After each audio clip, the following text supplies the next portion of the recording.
이 시간에 우리에게 주시는 하나님의 말씀은 사도행전 2장 42절부터 47절 말씀입니다. 함께 봉독하겠습니다. 그들은 사도들의 가르침에 몰두하며 서로 사귀는 일과 빵을 떼는 일과 기도에 힘썼다. 모든 사람에게 두려운 마음이 생겼다. 사도들을 통하여 놀라운 일과 표징이 많이 일어났던 것이다. 믿는 사람은 모두 함께 지내며 모든 것을 공동으로 소유하였다. 그들은 재산과 소유물을 팔아서 모든 사람에게 필요한 대로 나누어 주었다. 그리고 날마다 한 마음으로 성전에 열심히 모이고 집집이 돌아가면서 빵을 떼며 순전한 마음으로 기쁘게 음식을 먹고 하나님을 찬양하였다. 그래서 그들은 모든 사람에게서 호감을 샀다. 주님께서는 구원받는 사람을 날마다 더하여 주셨다. 아멘. 오늘 우리가 읽은 이 말씀은 처음 교회가 어땠는지를 보여주는 말씀입니다. 그래서 참 중요한 말씀입니다. 성경에 여러 중요한 말씀들이 있지만 특별히 교회가 무엇인가를 우리가 공부해 나갈 때 반드시 우리가 다루어야 하는 아주 중요한 말씀입니다.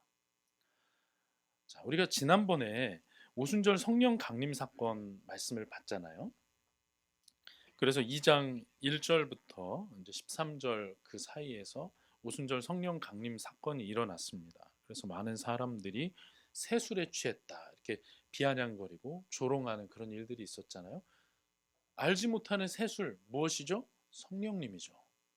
그들은 알지 못하는 성령에 이들이 사로잡혀서 성령 충만한 모습을 보여줍니다. 그래서 성령이 시키시는 대로 하나님의 큰 일을 다양한 언어로 말하게 되죠.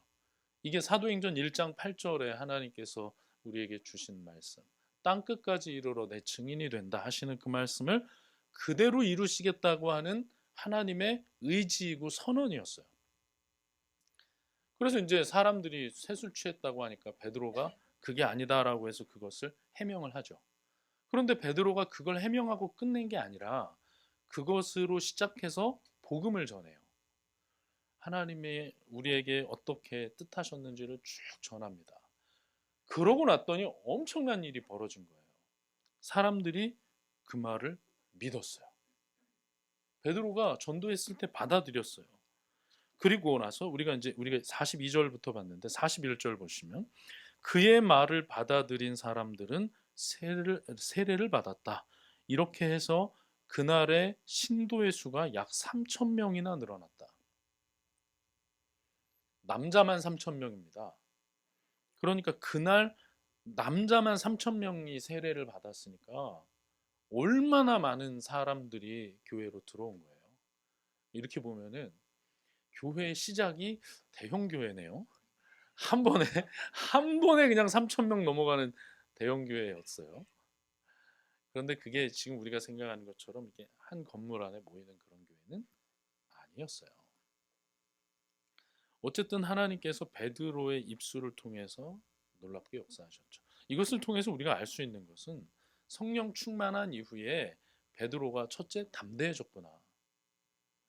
그 전에는 잡혀갈까 봐 예수님 버리고 도망가고 또 작은 여종이 예수님하고 같은 패 아니야? 라고 했을 때 아니라고 세 번이나 부정할 정도로 약한 자였는데 예수님께서 부활하시기 전에 40일간 동행하시면서 살아나심과 하나님 나라의 일을 가르치시니까 변했어요. 그리고 특히 성령이 임하시니까 베드로가 변했어요. 그뿐이 아닙니다.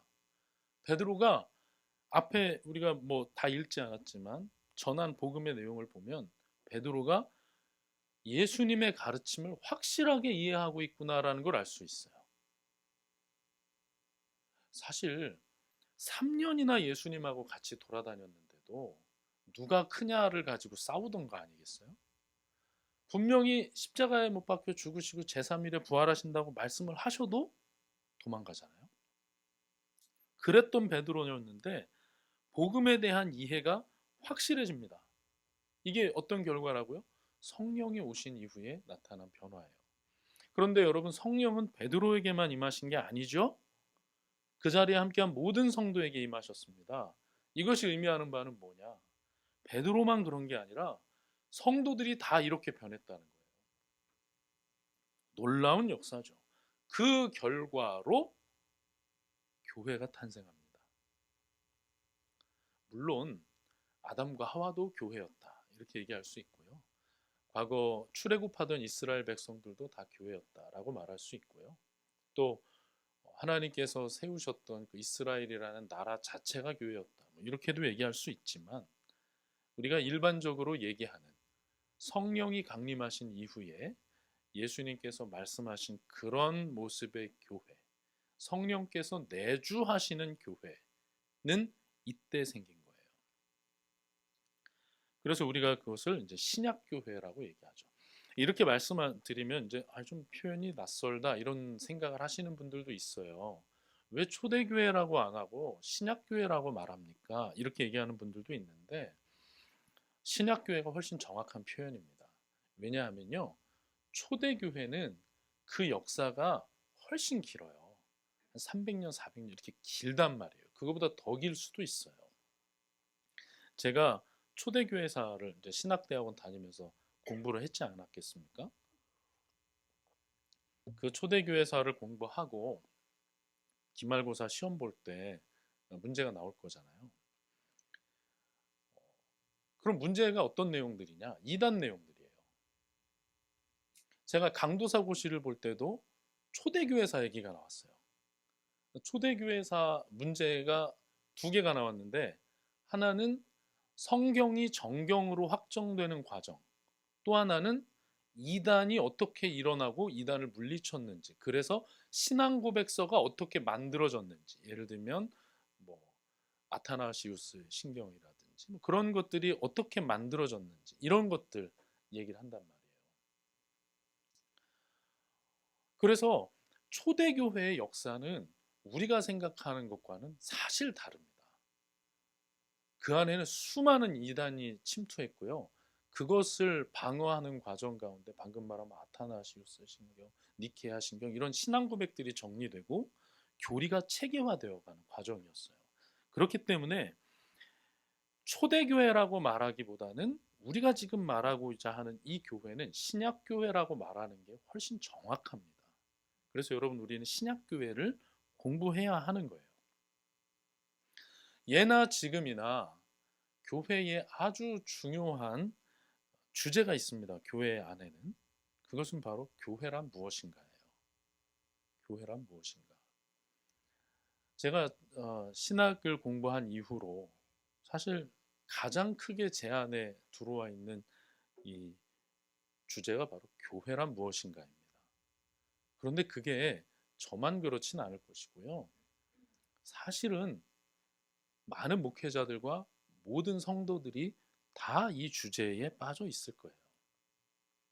뭘 보면 알 수 있냐면, 우리는 쉽게 교회는 이래야 된다, 교회는 이러면 안 된다, 이건 좋은 교회다, 이건 잘못된 교회다, 이런 말들을 하지 않습니까?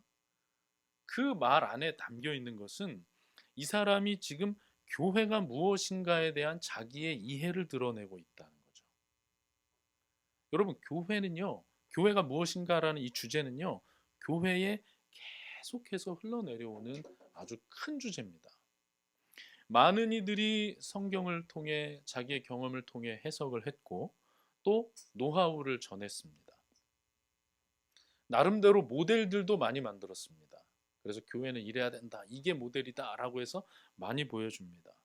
그러나 여러분, 원작자만큼 제대로 보여줄 수 있는 분이 있을까요? 없죠. 그렇기 때문에 우리는 수많은 모델이라고 할 만한 교회들을 모델이라고 부르기를 그치고, 우리가 지금 보고 있는 신약 성경에 있는 이 교회를 진정한 모델로 삼아야 합니다. 그리고 우리가 흔히 모델이라고 말했던 것은 뭐죠? 샘플이죠. 그 모델을 가지고 한번 뭔가 해봐서 이렇게 보여주는 샘플들입니다. 교회가 참 교회다웠던 시대를 얘기하면 보통 16세기의 종교개혁 시기를 많이 얘기하고, 그 이후에 등장했던 청교도를 많이들 얘기하는데, 아무리 그들이 성경 밖의 성자들이고 교회의 기라성 같은 학자들이었다 하더라도 신약교회를 보고 따라한 겁니다. 그래서 우리는 언제나 신약교회로 가야 되는 거예요. 제가 아까 우리 그 선생님한테 그 교회학교 모임하면서 그 게임 이름을 듣고 아, 알았어요. 몸으로 말해요란 게임 여러분 아시죠? 우리 예전에 MT 가서도 했잖아요. 첫 번째 사람이 제시어를 보면 막 몸으로 흉내를 내요. 그럼 그 다음 사람이 그 몸으로 흉내낸 걸 보고 그대로 따라서 마지막 사람에게 그걸 그대로 전해주죠. 그럼 마지막 사람은 그 단어를 맞춰야 되죠. 쉽습니까, 그게? 쉽지 않아요. 그 게임은 뭘 노린 겁니까? 그 게임에 아주 중요한 두 가지 포인트가 있는데, 첫째는 처음에 본 사람이 센스가 있어야 돼요. 그리고 그 다음에 따라하는 사람들은 자기가 재해석하지 말고 제발 그냥 앞에 사람이 한 것만 따라하면 되는 거예요. 그런데 많은 사람들이 그것을 재해석하다가 보고 있는 사람들에게 웃음을 주죠. 그게 그 게임의 포인트죠. 달라지는 걸 보면서 웃는 게 포인트 아니겠어요? 그런데 그게 교회라고 하면 어떻게 될까요? 문제가 심각해지겠죠. 사실 교회는 말 한두 마디 아니면 몸짓 한두 개로 설명할 수 있는 것도 아니잖아요. 교회는 여러분 중간중간에 보여준 샘플을 보고 모델링 할 것이 아니라 반드시 원형을 보고 모델링을 해야 하는 겁니다. 오늘 설교 제목이 뭐죠? 오리지널입니다. 제 평생에 영어 제목으로 설교 제목을 해본 건 이게 두 번째고 라틴어까지 포함하면 세 번째입니다. 근데 아무리 생각해도 첫 교회, 교회다운 교회, 신약교회, 초대교회 그것보다는 그냥 오리지널이 좋겠다는 생각이 들어서 이 제목을 썼어요. 여러분, 오리지널이 가장 중요합니다. 그래서 우리가 지금부터 보려고 하는 이 내용들을 잘 여러분의 마음 가운데 상으로 만들어 놔야 돼요. 교회 상이 건강하게 잡혀야 돼요. 가만히 보면은 함께 예배했고요. 함께 기도했고요. 함께 먹었어요. 그 내용이 핵심이에요. 교회는 그걸 하는 거예요. 그런데 많은 분들이 디테일에 집착을 하다가 그 디테일에다가 자기 생각을 막 담아요. 그래서 원형이 되는 오리지널 교회가 근본적으로 추구하고 보여줬던 가장 큰 줄기는 다 잃어버리고 내가 생각하는 교회상을 거기다 주입하여서 그 교회 안에 독특한 세계관을 만들어 버립니다. 당장에 옆에 있는 교회 문 열고 들어가면 전혀 통하지 않을 말들을 진리처럼 붙들고 그 교회 안에서 사역하는 일들을 우리가 많이 보지 않습니까? 여러분, 그러나 반드시 진리 위에 서서 신축성을 가지고 있어야 됩니다. 반드시 이게 무슨 말이냐면요. 오늘 우리가 본 이 말씀과 성경에서 보여준 이 말씀대로 하되 그것을 규범적으로 이해해서 그대로 하려고 해서는 안 된다는 얘기예요.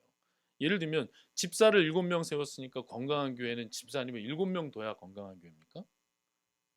그렇지 않아요, 여러분. 그 당시 교회가 그랬다는 얘기지 그게 규범이라는 말은 아니라고요. 그래서 우리는 건강한 모델을 가지고 진리 위에서 신축성과 융통성을 가지고 교회를 세워나가야 합니다. 그게 오늘 말씀에서 시작이 돼요. 오늘 이 말씀을 통해서 우리가 기본으로 돌아갈 수 있길 바랍니다. 오늘 말씀을 보면요. 여러 얘기가 나오지만 두드러진 특징이 4가지가 있어요. 한번 그 내용을 좀 보도록 하겠습니다. 먼저 42절을 한번 보시죠. 그들은 사도들의 가르침에 몰두하며 서로 사귀는 일과 빵을 떼는 일과 기도에 힘썼다. 이 교회가 했던 주된 일이 이런 거라는 거죠. 그런데 47절까지 이어지는 이 모든 내용들을 규정하고 설명 가능하게 해주는 말이 42절 처음에 언급돼 있어요. 바로 사도들의 가르침입니다. 신약교회를 설명하면서 먼저 언급되는 것이 사도들의 가르침입니다. 그런데 제가 그동안 이렇게 성경을 보면서 왜 내가 이 말을 캐치를 못했지라고 생각을 했어요. 그 단어는 바로 몰두입니다. 몰두. 우리가 그동안 잘 이해를 못했던 것은 예전의 성경을 보면 그들이 사도들의 가르침을 받아라고 해석을 해놨어요.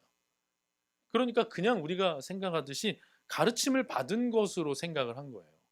그런데 이것을 세번역 성서공회가 만든 이 세번역 성경을 보면 그들이 그냥 가르쳐 주는 대로 잘 배웠다 정도로 본 게 아니고 어떻게 했다고요?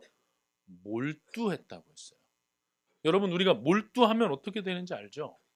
공부할 때나 일할 때나 다른 말이 들리지 않습니다. 뭔가에 정말 집중하고 몰두하면 깊이 빠져듭니다. 여러분, 신약교회의 아주 두드러진 특징은 사도들의 가르침에 몰두했다는 거예요. 그러면 사도들은 뭘 가르쳤을까요? 사도들이 뭘 가르쳤을까요? 우리가 그동안 설교를 통해서 또 말씀 읽으면서 배워왔던 게 몇 가지가 있잖아요. 예를 들면 이런 거죠. 예수님께서 부활하시고 승천하시기 40일 동안에 제자들을 만나서 하신 게 뭡니까? 두 가지를 하셨다고 그랬어요. 하나는 하나님 나라의 일을 가르치셨고 다른 하나는 예수님이 진짜 부활하셨다는 것을 보여주셨어요. 따라서 사도들도 뭘 했겠어요? 하나님 나라의 일을 말했고 예수 그리스도의 부활을 전했죠. 이들이 성령 충만하였을 때 성령의 시키심을 따라서 그들의 입에서 다양한 말로 터져나온 게 뭐였어요? 성경의 표현을 따르면 하나님의 큰 일이었어요. 하나님의 큰 일이 뭐라고 제가 지난번에 해석했죠? 하나님 나라의 일이고 예수 그리스도의 부활이라고 했어요.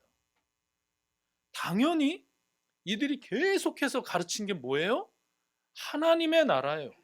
예수님께서 복음서 전체에서 말씀하셨던 하나님의 나라를 그대로 전했고 예수님이 부활하셨다는 것을 그대로 그들에게 전한 거예요. 이들이 이 가르침에 몰두했습니다. 하나님 나라 중심, 부활 중심 공동체라는 것을 알 수가 있죠. 그런데 여러분, 여기서 한 가지 더 봐야 되는 포인트가 있어요. 그것은 이 교회가 하나님께서 세우신 사도의 권위 아래 세워지고 있다는 거예요. 단지 하나님의 큰 일 위에 이들이 세워지고 있다, 이렇게 말하지 않았어요. 사도들의 가르침에 몰두했다고 했어요. 여러분, 우리가 기본적인 언어 생활이라고 하는 것은 제가 예전에 여러 번 그런 말씀 드린 것 같은데, 화자가 청자에게 전달한 메시지보다 청자가 화자를 어떤 사람으로 인식하고 있느냐가 훨씬 중요하다고 했죠. 다시 말하면 이 사람이 거짓말쟁이라고 생각을 하는데 이 사람이 아무리 좋은 말을 해도 우린 받지 않아요. 그런데 나는 이 사람을 정말 신뢰해요. 그런데 이상한 말을 해요. 그러면 정말 그런가 하고 생각합니다. 여러분, 사도들이 전한 메시지와 절대 사도는 분리되지 않습니다. 사도의 권위는 분리되지 않아요. 이것이 무엇을 의미하는 겁니까? 교회가 사도의 권위 아래서 세워지고 있다는 거예요. 그리고 실제로 그렇게 되고 있다는 것은 하나님이 그렇게 교회를 디자인하고 계시다는 거예요. 그래서 우리 가정교회도 보면은 그 그림 중에 가운데 역삼각형으로 담임 목사 리더십이라고 써 있잖아요. 정말 중요한 거예요, 그게. 여러분, 어제 우리는 동성애 반대 집회에 참석해서 아까 기도 중에도 말씀하셨지만 정말 치열한 영적 전투가 벌어지고 있구나라는 걸 확인했잖아요. 우리가 한 달간 책을 보면서도 확인했잖아요. 제가 어제 이제 집에 가려고 지하철역 가는데 그 코스가 그 퀴어 축제하는 쪽으로 가게 돼 있어서 거기도 다 끝났죠. 우리도 다 끝났으니까. 근데 이제 부스들 좀 이렇게 찍으면서 갔어요. 정말 치열한 전쟁 중이구나라는 생각을 했습니다. 그런데 알죠? 그 중심에 무슨 사상이 있다는 거? 포스트 모더니즘이 깔려 있죠. 여러분, 포스트 모더니즘이 위험한 것은 단지 동성애 때문만이 아닙니다. 동성애는 그 수많은 폐해 중에 하나일 뿐입니다. 포스트 모더니즘의 특징은 권위를 부정하고 진리를 해체한다는 거예요. 권위를 부정하고 진리를 해체하는 것이 포스트 모더니즘이라면 여러분, 진리 위에 서서 권위 아래 세워지는 교회는 정말 이 세상에서 이물질 같은 것이죠. 여러분, 교회는요, 특별히 신약에 우리에게 보여주는 이 교회는 진리 위에 선 공동체였고 권위를 중시하는 공동체였습니다. 그래서 지금 이 시대는 교회를 그렇게 미워하고 조롱합니다. 여러분, 이 한 가지 기억하십시오. 신약교회에 나타난 두드러진 특징, 사도들의 가르침입니다. 자, 그 다음에 어떤 현상들이 나타났는가? 한번 44절부터 45절 보겠습니다. 43절, 이제 여러 표징이 나타나서 많은 사람들이 두려워하게 되었다고 했는데 이것 자체가 그렇게 중요한 건 아니에요. 다만 지금도 그런 일이 일어날 수 있는 거예요. 그것 자체를 부정하는 것도 잘못이에요. 어쨌든 우린 지금 44절로 보겠습니다. 제가 읽어보겠습니다. 믿는 사람은 모두 함께 지내며 모든 것을 공동으로 소유하였다. 그들은 재산과 소유물을 팔아서 모든 사람에게 필요한 대로 나누어 주었다. 신약의 교회를 설명하면서 이런 내용이 들어가 있어요. 여러분, 이거 어떻게 해석하실 건가요? 그 시대 사람들은 빈곤 퇴치 운동가였나? 그 시대 사람들은 완전히 하나가 됐구나. 그러면 사유재산이 없는 공산주의가 성경적인 건가? 성도들은 다 공동생활을 했구나. 여러분, 이 부분에 대해서 어떻게 생각합니까? 성경을요, 우리가 좀 깊이 읽어야 돼요. 그에 대한 대답은 다 노입니다. 노. 성경 전체 흐름을 한번 볼까요? 제가 그거 설교할 때 제대로 볼 거니까 보진 않지만 4장 끝에 보면요. 바나바가 자기 자신을 팔아서 나눠줬다는 얘기가 나옵니다. 또 집사들을 처음 7명 세울 때 어떤 현상이 나타났냐면 헬라파 과부들이 구제 누락되어서 불평이 교회 안에서 일어나기 시작을 합니다. 여러분, 이런 걸 보면 뭘 알 수 있는 거예요? 사유재산을 당연히 인정하는 거예요. 부정할 수 없는 하나를 더 얘기해 볼까요? 10계명 8계명을 보면 도둑질하지 말라는 계명이 나옵니다. 도둑질하지 말라는 말씀은 뭘 전제로 하죠? 사유재산을 전제로 하는 겁니다. 다시 말하면 10계명에 영원히 진리인 10계명에 도둑질하지 말라는 계명을 두시고 성령께서 세우신 교회가 도둑질이라는 개념이 존재할 수 없는 모두가 같은 것을 소유하는 공산주의 같은 그런 교회? 성령께서 그런 교회를 세우십니까? 여러분, 전혀 그렇지 않습니다.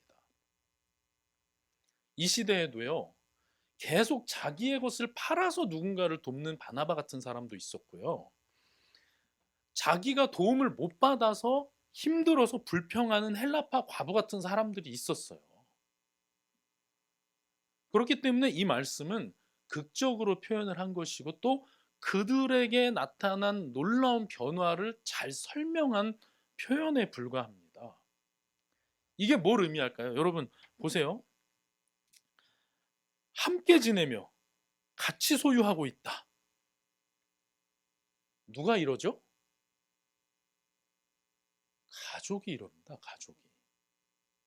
예수님께서 예전에 말씀 전해 주실 때 어머니와 동생들이 왔다고 했을 때 누가 나의 어머니이며 누가 나의 형제들이냐라고 하시면서 하나님의 자녀들, 예수님 믿는 사람들이 모두 다 내 형제요, 자매요, 어머니라고 얘기하셨잖아요.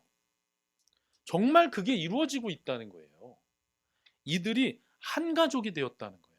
이 말은 이들이 완전히 거룩해져서 서로 부딪힐 일이 없다는 게 아니에요.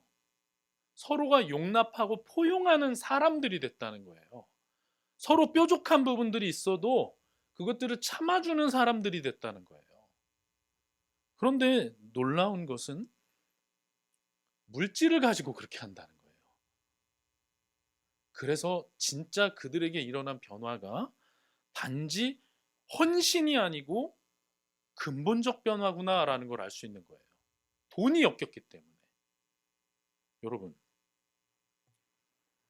물질은 끝판왕입니다. 물질은 끝판왕이에요. 신앙생활, 특히 영적인 것을 기계적으로 바라보거나 판단하는 것은 전혀 바람직하지 않지만 역사적으로 지갑이 회심해야 진정한 회심이라는 말이 있어요. 여러분, 그건 절대 빈말이 아닙니다. 괜히 나온 말이 아니에요. 신앙생활도요, 그 사람이 헌금 생활을 어떻게 하는지 보면 그냥 알 수 있는 거예요. 그래서 교회의 리더들을 세울 때, 뭐 장로님들을 세운다든가, 뭐 안수 집사님들 세운다든가 할 때 뭐부터 점검하죠? 11조 생활부터 점검합니다. 이것은 당신이 이 교회에서 뭐라도 하려면 돈만이 내, 돈. 이런 겁니까? 그건 세상의 교회를 흔들기 위해서 만들어낸 괴상망측한 말이고요. 돈이 얼마나 그 사람의 신앙을 바라보는 데 있어서 중요한 척도가 되느냐를 우린 알고 있기 때문이에요.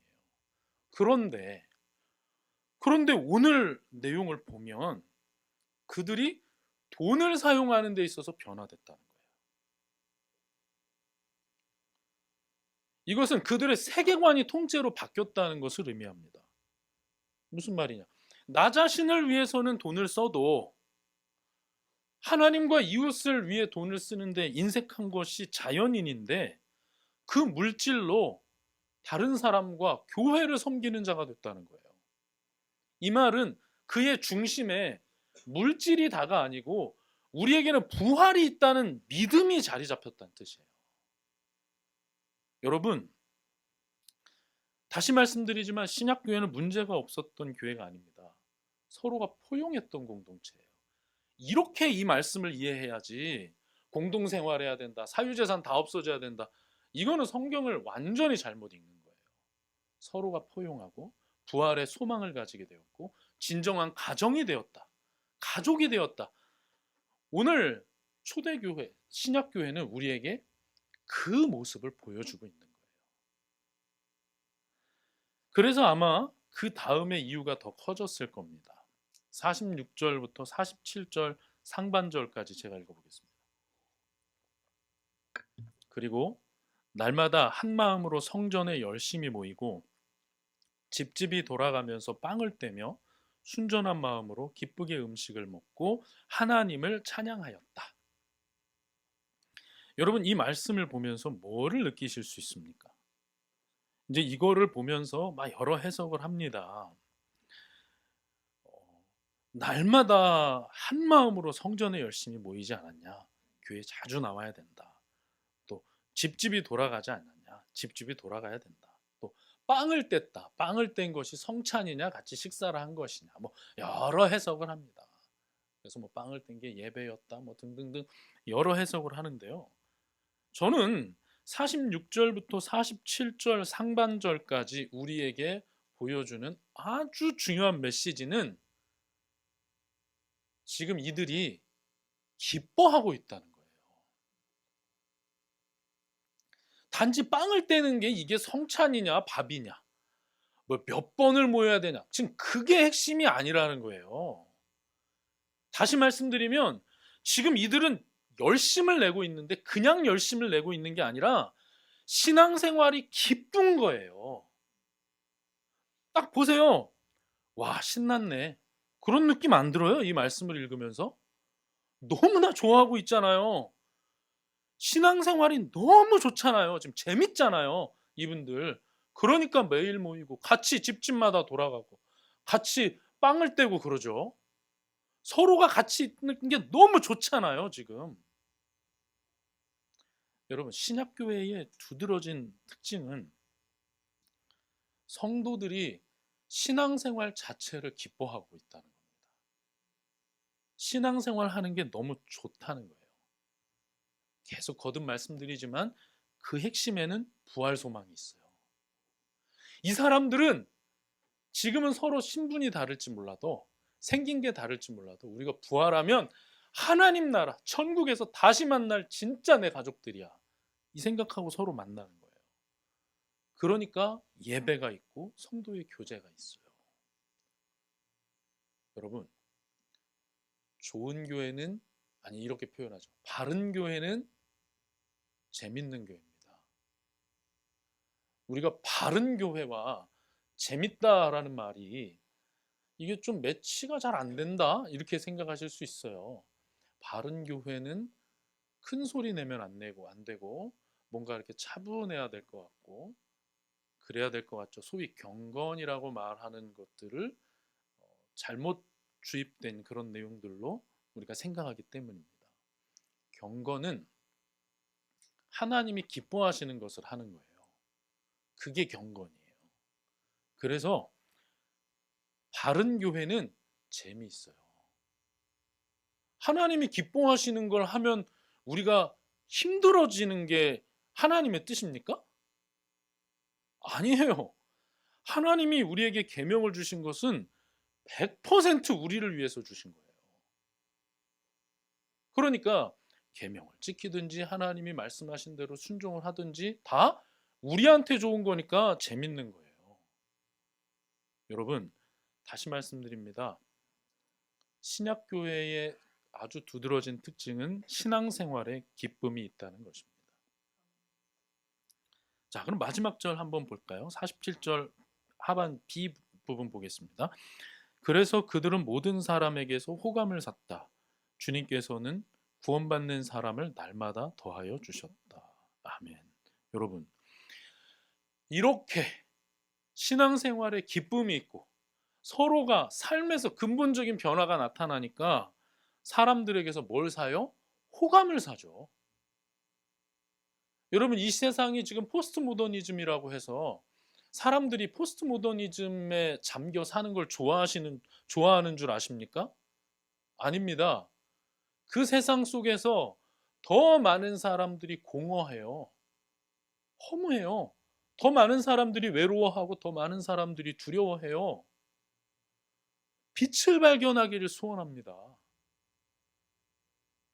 여러분, 교회가 신약교회 같은 모습으로 잘 설 수 있다면 당연히 호감을 삽니다. 물론 예수님께서 말씀하신 대로 세상이 너희를 미워하는 것은 너희가 아니라 나를 미워하기 때문이다 라고 말씀했듯이 우리가 성경적으로 하면 세상 모든 사람들이 우리를 좋아할 것이다. 그게 아니라고 예수님은 이미 성경에서 가르치셨어요. 그러나 우리가 그런 모습을 보인다면 하나님께서 구원하기로 택하신 이들은 우리 때문에 교회 안으로 몰려들 것이다 라고 오늘 본문이 말씀하고 있는 거예요. 여러분, 이런 공동체라면 들어가 보고 싶지 않겠습니까? 정말 나도 거기서 끼어서 해보고 싶지 않겠습니까? 흠집내고 무너뜨리고 싶습니까? 아니잖아요. 나도 들어가서 같이 해보고 싶잖아요. 그러니까 사람들이 모여들었다라고 성경이 말씀합니다. 물론 성경 또 다른 부분에 보이는 것처럼 예수쟁이라는 얘기를 들을 정도로 담대하게 하나님의 큰 일을 전하는 이들이 있었기 때문에 가능한 일이었어요. 그러나 오늘 본문에서 우리에게 분명하게 가르치는 것은 바른 교회는 반드시 영혼 구원이 나타난다는 사실입니다. 더 정확하게는 교회는 영혼 구원을 위해서 만들어졌다는 거예요. 여러분, 이 말씀을 보면 사도들의 가르침에서 시작해서 영혼 구원으로 끝났어요. 사도들이 전한 것도 하나님 나라 일이고 예수님의 부활입니다. 구원이에요. 결국 사도들의 가르침이 영혼 구원으로 이어졌다는 것을 보여주는 거예요. 여러분, 우리가 이 네 가지를 좀 분명히 기억합시다. 디테일한 이상한 얘기들로 독특한 세계관을 형성한 이들의 목소리에 현혹되지 말고 사도들의 가르침 분명히 마음에 새깁시다. 또 삶의 변화 마음에 새깁시다. 신앙생활의 기쁨 마음에 새깁시다. 영혼 구원 마음에 새깁시다. 이런 교회가 좋은 교회이고 바른 교회이고 주님께서 우리에게 보여주신 모델 교회입니다. 이렇게 보면요, 결국은 우리는 기본으로 돌아가기를 힘써야 돼요. 자꾸 몸으로 말해요 게임처럼 내가 해석한 걸 가지고 자꾸 주입하려고 하는 게 아니라 보여주신 대로, 또 감사하게도 우리는 성경이 있으니까 성경대로 자꾸 돌아가야 합니다. 말씀을 맺겠습니다. 이 말씀을 보면 결국은 이게 성령 공동체구나 라는 걸 우리는 알 수 있어요. 이 흐름이 지금 어떻게 가는지 알고 있죠? 오순절 성령 강림 사건 이후에 야 너희들 술 취했다. 그러니까 아니 술 취한 거 아니야. 사실은 이거야 해서 하나님 나라 일을 얘기하니까 사람들이 와 하고 교회로 몰려들어서 이런 교회가 됐다라고 말하는 거니까 지금 어디서 시작되는 거예요? 오순절 성령 강림 사건의 결과로 지금 이런 일들이 벌어지고 있다는 거잖아요. 여러분, 성령 공동체는 이런 모습 나타납니다. 그런데 그것뿐만이 아니에요. 이 내용을 정말 우리가 이 삶 속으로 들어간다면 이 안에는 성령 충만한 자들이 내 생각에는 맞지 않고 내가 손해를 보지만 내재하시는 그리스도가 우리의 모든 것을 주관하신다는 이 말씀을 붙잡고 단순하게 순종하고 헌신하는 수많은 성도들이 있었기 때문에 이게 가능한 거예요. 그래서 신약교회는 성령 공동체이면서 결단하고 순종하는 성도들의 공동체였습니다. 그래서 우리가 지금 본 모습은 성도들의 삶의 열매이고 순종한 성도들의 이야기예요. 그냥 그 공동체 안에 들어가면 아무 문제 없이 바다에 내가 조류에 휩쓸려 다니듯이 나는 아무 생각 안 해도 나는 그런 사람이 되더라? 아니요. 그런 사람이 될 것 같으면 사실 그 뒤에 성경 내용이 없어야죠. 근데 그 뒤에 성경 내용 보십시오. 서신서 보십시오. 교회에 일어난 수많은 문제들을 다루고 있고요. 거기서 네가 쳐서 복종해야 된다는 말씀을 하고 있어요. 단순하게 하나님의 말씀에 순종하라는 말씀이 계속 나옵니다. 여러분, 우리도 이런 교회가 세워지는 일에 단순한 순종과 헌신과 포용으로 쓰임받을 수 있기를 간절히 축원합니다. 교회의 3대 표지를 종교개혁자들이 이렇게 얘기했죠. 말씀, 성례, 권징. 그래서 어떤 이들은 바른 교회를 얘기해 보라고 하면 항상 이 얘기를 꺼내요. 말씀이 바르게 전해져야 됩니다. 성례가 신실하게 행해져야 됩니다. 권징이 바르게 행해져야 됩니다. 이게 바른 교회입니다. 제가 너무나 안타까워요. 왜 말을 그렇게 못 알아들었지? 무슨 말씀이냐면 교회의 3대 표지가 말씀, 성례, 권징이라고 가르친 것은, 종교개혁자들이 가르친 것은 이게 교회이냐 아니냐를 분별하는 리트머스 시험지인 거예요. 다시 말하면 이 교회가 교회인 것 같이 모였는데 말씀을 이상하게 적네요. 그러면 교회가 아니라는 뜻이에요.